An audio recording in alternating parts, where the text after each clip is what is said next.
What's going on, Lucky fam? Carson from Lucky. I'm here with the Micah Schweinsberg from Diamond Rio. Micah, thanks so much for having us. Yes, sir. Excited to hang out with you tonight. So tell us a little bit about yourself. How long you've been playing drums, and maybe how you got the gig with Rio, bro. Oh my gosh, I'm 42 years old. I'm bad at math, but I started playing probably when I was like 7 or 8, and I grew up literally playing with Diamond Rio records. So that's how I learned to play drums. Brian Prout is my drum hero. That's awesome. And now I'm friends with him, and I took over the gig when he left to retire. So, man, I'm just, big shoes to fill.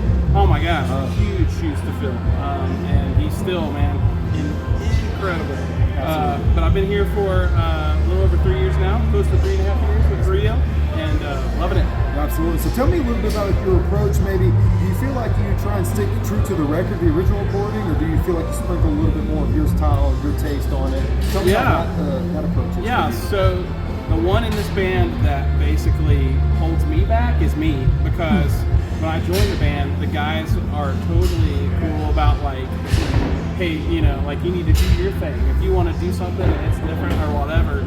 But I'm such a fan of the band that I'm like, man, when people come to see the show, like I don't want to get too far from that, because then, you know, I've seen bands do that where a new guy comes in and you go see him and you're like, dude, that sounds nothing like the record. Like that sounds like so far. So I sprinkle stuff in where I feel like it's appropriate, but obviously there's a lot of signature pieces to Diamond Rio music, and I want to stay true to, you know, keep doing everything that's signature to the songs that I've learned, you know. That's amazing. Hopefully. Yes, sir, and I think you do a fantastic job of that. Thank you, man. Yes, sir. So take us a little bit around the kit. Tell us about how you arrived at this Lucky Copper kit. I don't want to talk too much about it. I want to hear your take on it. Maybe tell us sizes and finish, and tell us how we arrived here. Yeah, okay. So tonight I'm actually playing, I won't go through all the technical stuff, but I'm playing a 6.5. This is the first shell that Josh ever made me. It's 6.5 8-lug rolled copper. Yes, sir. Man, I've used this on so many records. It's like my go-to in the studio, and I'm just in love with it. It's, if you've never played, I won't say all copper, I'll say Josh's copper, because it sounds different than the other copper that I've played, honestly, the way he builds them.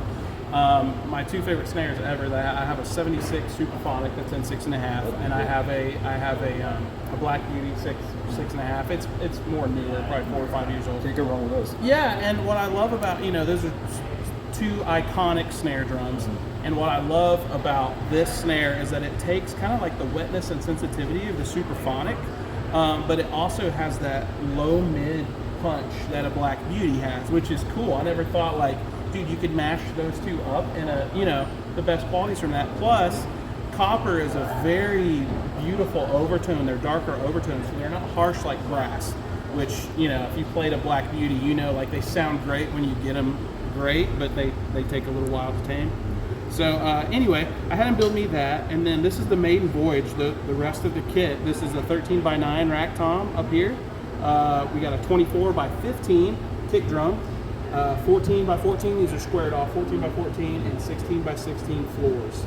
And I love this combo because, note too, that there is die cast only on the tops of these toms. So I really like, with Diamond Rio music, the toms are very focused on those records that Brian played.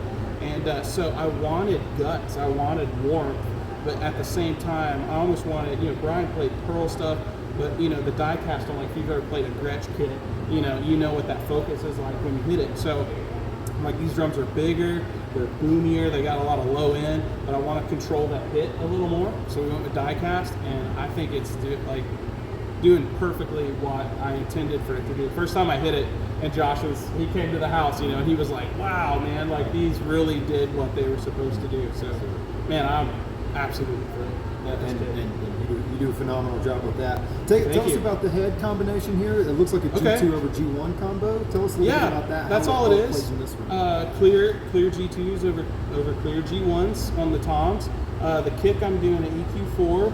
The front, I think, is a white EQ3, maybe? I could be wrong about that.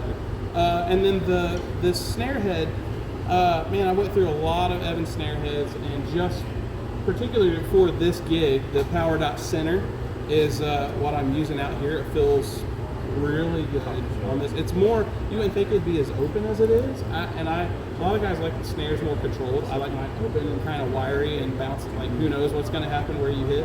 I kind of enjoy that. So, yeah, there's the head. I think there's a 300 snare side head on there.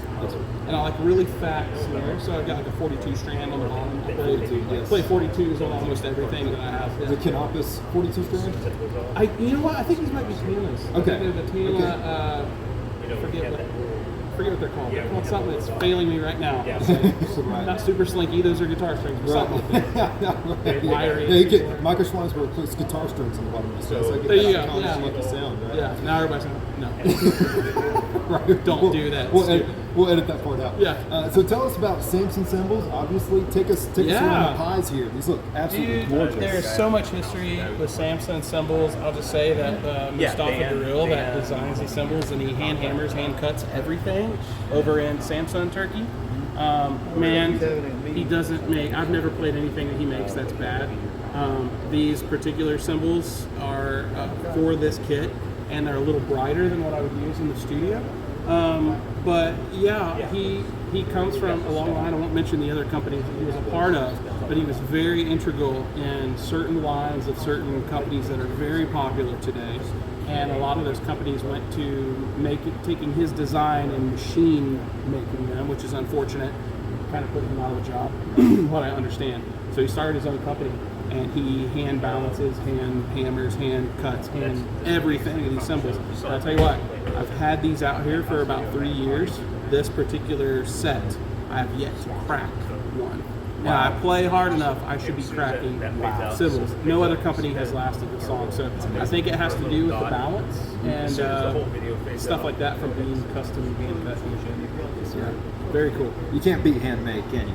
No, and it's not just a thing. Like, evidently, it pays off. These sound phenomenal. Every engineer that I work with in the studio, same deal. They're like, hey, a lot of them, hey, can I sample your cymbals? They just sound great in the mix. I'm like, yeah, stay after the session. And so I've never got that with anything else I've played. These are, Samsung makes incredible. Gorgeous. Now, I do want to be courteous of your time, but you're good. Quickly go through the sizes, left to right here. Yeah. This is a 12-inch thin splash. Some of the writings like off of these, so I'm trying to see. This is an absolute RB line, thin splash, 12-inch. These are 15-inch. I think they're absolute RB hats, because the RB is the raw bell, and some of these have the raw bell on them. This is a 20-inch. Looks like an absolute. I think it's just a regular absolute thin crash. This is a 21st traditional 21-inch medium ride. This is a Gladiator 22-inch crash. These are thin, wobbly.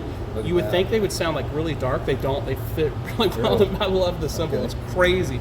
I'm excited to hear about this. Yeah, this is the effects loop. This is an absolute effects loop. So what I love about this is I said all that about the cracking. I just noticed a crack right here. But broken dreams. But you know what? This is a trash cymbal anyway. So, right. But anyway, this cymbal, the effects loop, is basically like a China, but it feels like a crash. I don't like the way a China feels as much as I like, crashing on a crash. So it kind of does that. It's not quite as harsh as a China, but it is trashy. Sounds like a trash can lid, right? It sounds like what it's supposed to. So, yeah, man. Super cool. What are you most excited about tonight for this time? Man, just playing these drums, having the Lucky guys here. I think Josh is going to be here in a little while. Yes, sir. And I cannot thank Lucky Drums enough for building, seriously, this is my favorite kit that I've ever owned. I've owned a ton of kits. I've owned super high-end kits. I've owned super low-end kits. And man, I sat and hit these, and man, it was just like the sound went through my bones. It feels awesome. Looking forward to a good night. I think it's going to be a good show. Absolutely. Well, Michael, we are so honored to endorse you as our first ever Lucky Custom Drums player, and again, super excited to partner with you and move forward and move on the road with you. And we're super excited to continue this partnership. And likewise. Have you on the lucky board, man. Likewise, man. Absolutely. I'm thrilled to be here. Michael, thanks so much for your time. Thank you, Carson. I'm Carson from Lucky Custom Drums. We're in Gainesville, Georgia. See you tonight.